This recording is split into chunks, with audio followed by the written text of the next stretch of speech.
సికింద్రాబాద్ కిమ్స్ ఆసుపత్రికి వెళ్లారు బీజేపీ జాతీయ ఉపాధ్యక్షురాలు మహబూబ్ నగర్ ఎంపీ డీకే అరుణ. సంధ్య థియేటర్ ఘటనలో గాయపడి చికిత్స పొందుతున్న శ్రీతేజ్ ను ఆమె పరామర్శించారు. హాస్పిటల్ వైద్యులతో మాట్లాడి శ్రీతేజ్ ఆరోగ్య పరిస్థితిపై డీకే అరుణ ఆరా తీశారు.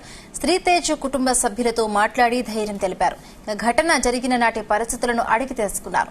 శ్రీతేజ్ త్వరగా కోలుకోవాలని భగవంతుని ప్రార్థిస్తున్నా అన్నారు. ఎవరూ ఊహించని తొక్కిసలాటలో తీవ్ర గాయాలై శ్రీతేజ్ కు మంచి వైద్యాన్ని అందిస్తున్నారని చెప్పారు.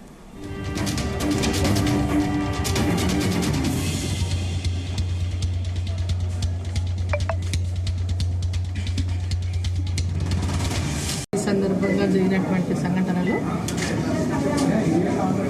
ఆ రోజు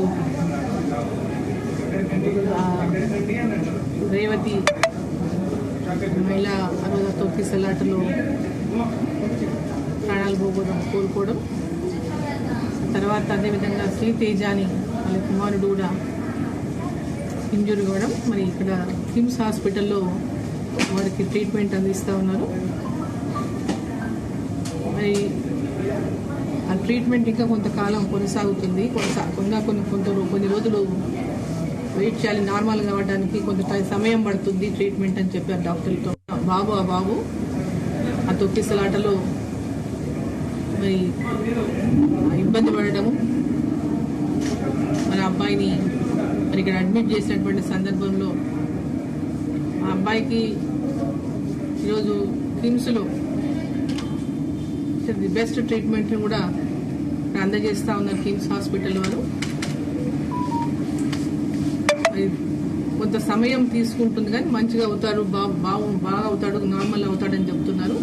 అంటే చూస్తున్నాడు, బట్ మాట్లాడటం లేదు. బాబు చూస్తున్నాడు కానీ ఎవరిని గుర్తుపట్టడం కానీ మాట్లాడటం కానీ లేదు. So it may take some time, కొంత టైం పడుతుందని చెప్తారు డాక్టర్లు. సో ఇది దురదృష్టకరమైనటువంటి సంఘటన. ఆ రోజు వీళ్ళు కూడా సంతోషంగా వారి అభిమానులుగా, ఆ హీరో యొక్క అభిమానులుగా సినిమాకి వెళ్ళారు చూడాలనే ఉత్సాహంతో.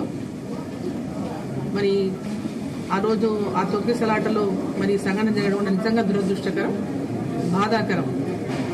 ఈరోజు తల్లిని కోల్పోయినటువంటి ఇద్దరు చిన్న పిల్లలు, మరి భార్యను కోల్పోయినటువంటి భర్త ఇవాళ ఆ సంఘటనలో తీవ్రంగా